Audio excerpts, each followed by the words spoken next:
Welcome back, kapatid. In this video, I will be discussing voluntary surrender and confession of guilt as mitigating circumstances enumerated in the revised penal code. The basis of these mitigating circumstances is lesser perversity of the offender. The offender is willing to accept the consequences of the wrong he has done, which thereby saves the government the effort, time, and expenses to be incurred in searching for him.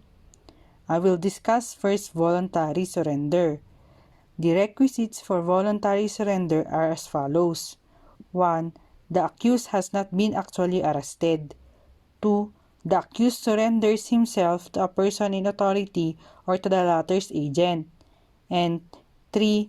Surrender is voluntary. The third requisite requires the surrender to be spontaneous, indicating the intent of the accused to unconditionally submit himself to the authorities, either because he acknowledges his guilt or he wishes to save them the trouble and expenses necessary for his search and capture.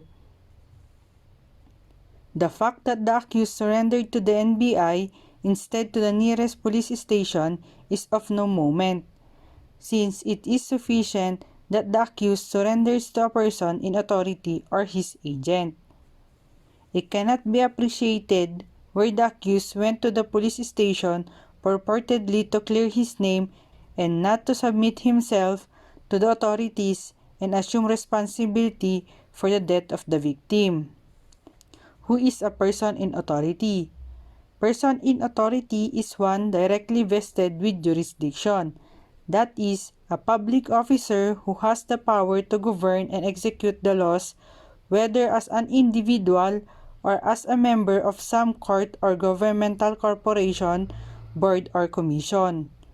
On the other hand, an agent of a person in authority is a person who, by direct provision of law or by election or by competent authority, is charged with the maintenance of public order and the protection and security of life and property, and any person who comes to the aid of persons in authority. When should surrender be made? The revised penal code does not distinguish among the various moments when the surrender may occur. The fact that a warrant of arrest had already been issued is no bar to the consideration of that circumstance, because the law does not require that the surrender be prior the arrest. What is important is that the surrender be spontaneous. Voluntary confession. The requisites of voluntary confession are as follows. 1. Offender spontaneously confesses guilt. 2. Confession of guilt was made in open court, that is, before the competent court. 3. Confession of guilt was made prior to the presentation of evidence for the prosecution.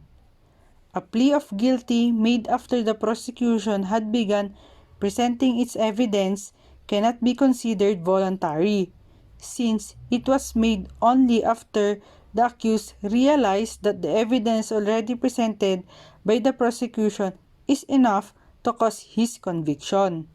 A plea of guilty on unamended information will be considered as a mitigating circumstance if no evidence was presented in connection with the charge made therein. Where the accused offered to plead guilty to a lesser offense, which offer was rejected by the prosecution, but it is the lesser offense which was eventually proven, the rejected offer is mitigating. That's all for this topic. For our next video, I will be discussing physical defects as a mitigating circumstance. Just comment your questions if there's any, and we will try to answer them. Thank you.